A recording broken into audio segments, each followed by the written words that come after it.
আপনি যদি ক্ষমা করে দেন মানুষকে, আপনি সুখে থাকবেন, শান্তিতে থাকবেন। আমাদের হয় চলতি পথে আমাদের বন্ধুদের মধ্যে বা আমাদের প্রতিবেশীর সাথে বা আমার কলিগের সাথে বা আমাদের সমাজে অনেকের সাথে অনেকের নানা সময় এমন বিভেদ ঝগড়া এটা তৈরি হতে পারে, ফলে মনের মধ্যে ক্ষোভ, অশান্তি, ইভেন জেলাসিও আসতে পারে। কিন্তু এটা যদি আপনি কারোর প্রতি যদি রাগ, ক্ষোভ এটা পুষে রাখেন, ইট বার্নস ইউর সেলফ ইনসাইড, এটা ভিতরে আপনারা জ্বালাবে।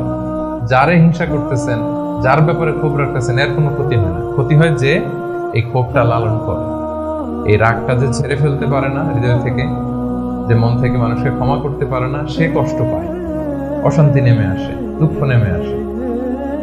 আর যে সিম্পলি ক্ষমা করে দেয় সবাইকে, সে মানে সুখী একটা জীবনযাপন করতে পারে।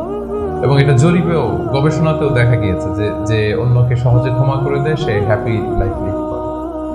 তাহলে 2 নাম্বার কি? ফরগিভনেস, ক্ষমা করে দেয়া। এটা আমরা রাসূল সাল্লাল্লাহু আলাইহি ওয়াসাল্লামের জীবনীতে যদি দেখি, রাসূল সাল্লাল্লাহু আলাইহি ওয়াসাল্লাম কি পরিমাণে যে ক্ষমা করেছেন, তো আপনারা নিজেরাও জানেন যে কত ঘটনা।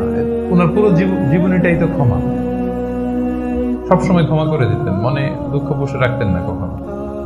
এবং সাহাবাদেরকে বলতেন তোমরা ক্ষমা করে দাও।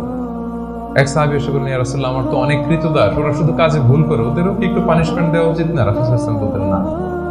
তো কি করবো? ক্ষমা করে দাও। কয়বার করবো? বলেন দিনে প্রতিদিন কমপক্ষে 70 বার। যতবার তুমি আল্লাহর কাছে ক্ষমা চাইবে ততবার ক্ষমা করবে।